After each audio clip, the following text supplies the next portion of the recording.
yang saat ini sudah berjalan dalam Mandalis. Mandalis ya. Kursus intensif Mandarin, English, lu tim juara.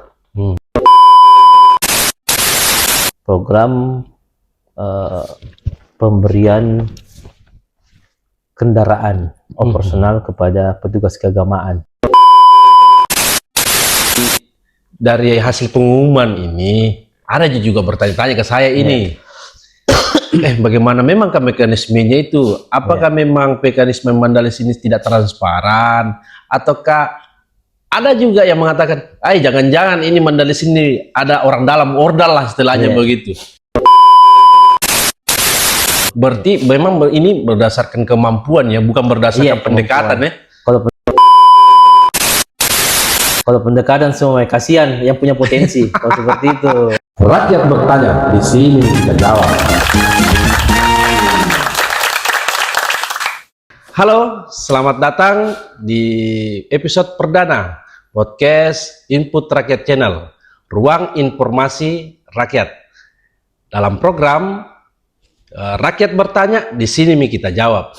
Saya Andi Makasau. Saat ini saya ditemani oleh salah satu pejabat di Pemda Kabupaten Luhut Timur, Bapak Awaludin. Siap. Gimana kabar Kakanda? Alhamdulillah sehat. Nah, beliau adalah Kepala Dinas di Dinas Pemberdayaan Masyarakat dan Desa. Nah, banyak bertanya ini Kakanda Tabe. Bisa dibocorkan sedikit apa saja programnya Dinas PMD tahun ini? Ya.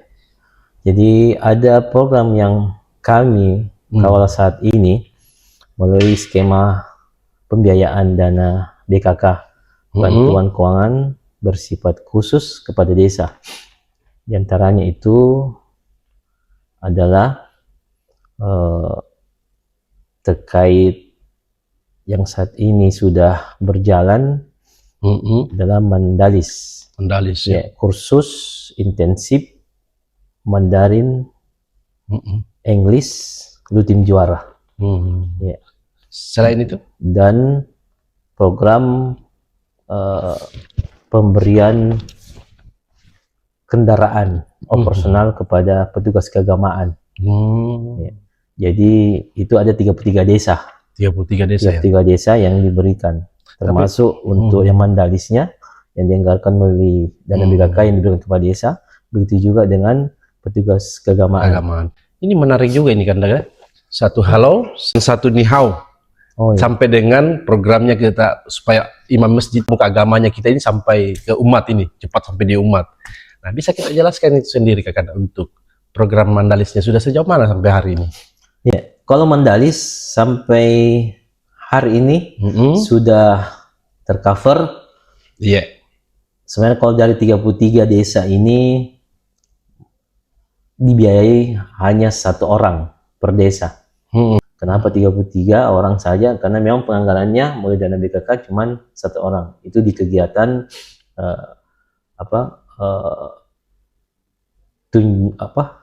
pelatihan bagi masyarakat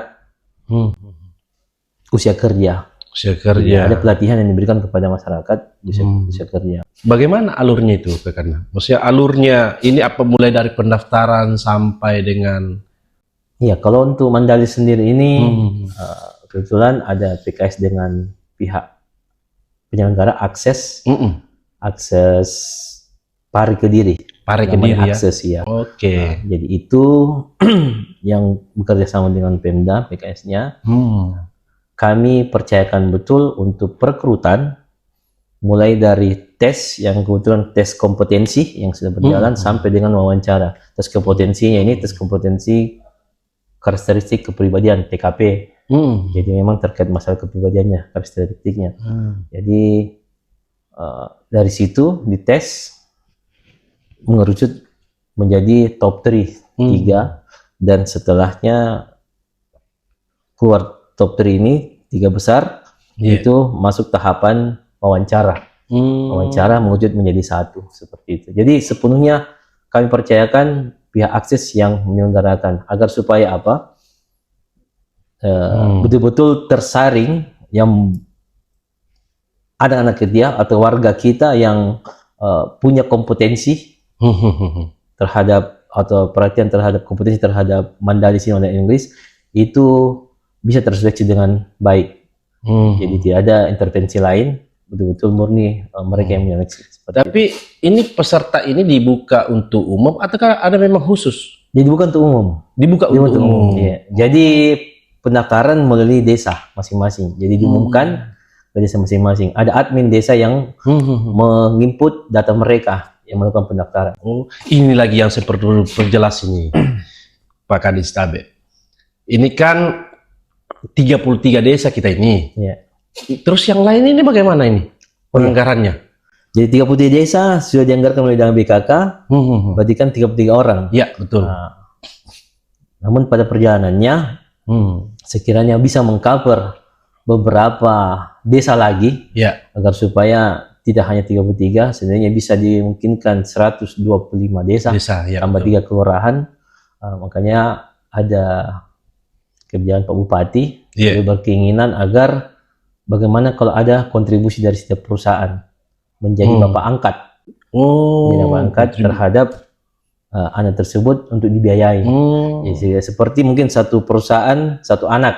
Oh iya, bapak angkatnya untuk membiayai itu. Tergantung itu, tapi tidak ada intervensi pemerintah sampai situ, hanya kolaborasi saja untuk berkontribusi. Alhamdulillah. Alhamdulillah ya. Di batch 1 ini kemarin ada sekitar 79 bersama dengan BPTK. Berarti kalau kita hitung 46 orang yang bisa di cover di batch 1. Batch 1 isinya gelombang 1 ini 46 orang yang bisa di cover melalui pendanaan atau pembiayaan kontribusi dari perusahaan. Kontribusi perusahaan itu. Itu. Semua itu berhubungan langsung ke penyelenggara PARE itu. Jadi kontribusinya itu langsung ke rekening PARE. Ke akses PARE. Kedudukan pemerintah daerah sendiri secara umum itu apa? Kalau kami memfasilitasi saja perusahaan tersebut. Kebetulan di dinas kami ada 33, maka kami pun akan mengakomodir itu, memfasilitasi bersama peserta yang sudah direkrut, seperti itu. Kalau minat masyarakat sendiri mengikuti kegiatan ini bagaimana menurut? Ataukah dipaksa-paksa halus ini Kakanda? Kalau saya melihat diumumkan satu malam, ternyata besoknya Masya Allah banyak. Jadi yang tercover yang kita input itu dari desa, admin desa yang kami rekap di sini sekitar 660-an, 61 kalau tidak salah. Terus setelah itu ada seleksi berkas, dia cuma mungkin sekitar 21 yang tidak lulus, 640 yang mengikuti TKP. 640. Jadi kelulusan ini satu desa, satu orang, atau dua orang satu desa yang lulus? Jadi atau ada desa yang tidak lulus begitu? Kuotanya itu kan satu desa satu orang. Jadi dari 3 tadi itu, jadi mengakomodir umpamanya sudah dites sampai dengan wawancara, maka tersaringlah satu desa satu orang. Tetapi kan untuk 33 ini, 33 desa tidak bisa digugat, karena 33 desa didanai langsung oleh desa, otomatis masyarakatnya yang harus didanai, karena kan masyarakat desa itu. Tapi untuk di luar 33, yaitu 46 yang didanai oleh perusahaan, itu berkompetisi secara murni di semua desa. Di 92 desa ditambah 3 kelurahan, berarti kan 95 ya? Ya, betul. 95. Di luar dari 33 desa. Ya, betul. Tetapi untuk memperebutkan 46 jatah ini. Seperti itu. Dari 92 desa tambah 3 kelurahan, memperebutkan 46 jatah ini yang dikontribusi dari perusahaan tersebut. Jadi nanti di ranking siapa yang paling tertinggi, maka itu yang masuk. Jadi kemungkinan bisa jadi ada desa yang mungkin dia masuk tercover 1 tapi nilainya mungkin rendah, tidak memenuhi, maka hanya di-cut sampai 46 itu. Seperti itu. Ini sudah tahap apa ini? Sudah pengumuman? Saya lihat ini sudah pengumuman. Sudah pengumuman. Jadi tadi kita sudah laksanakan technical meeting untuk proses keberangkatan 75 ini. 75 ini. Itu, ya. Diumumkan kemarin ya? Kemarin diumumkan. Itu. Jadi dari hasil pengumuman ini ada juga bertanya-tanya ke saya ini. Bagaimana memang mekanismenya itu? Apakah memang mekanisme Mandalis ini tidak transparan? Ataukah ada juga yang mengatakan, jangan-jangan ini Mandalis ini ada orang dalam ordal lah istilahnya begitu. Nah, bagaimana kita kembali saya sampaikan seperti yang saya katakan di awal bahwa proses ini kompetisi murni. Kompetisi murni. Sehingga siapa yang berkompeten, siapa yang betul-betul memang punya kualitas yang bagus, maka itu akan masuk.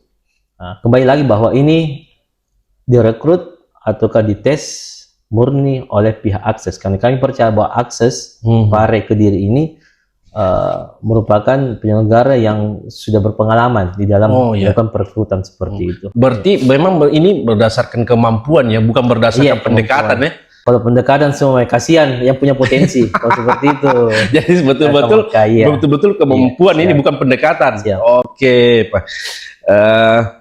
Kalau terlepas dari itu, Pak Kadis, ini masih ada tadi kita singgung sempat ini programnya kita ini memberikan fasilitas kendaraan terhadap pemuka agamanya kita ini. Bagaimana kita ini tahun ini? Apa target-targetnya kita ini berapa unit? Jadi untuk tahun ini kembali lagi pendanaannya adalah dana BKK yang diberikan kepada 33 desa, sehingga desa ini menganggarkan dana BKK itu 3 per desa.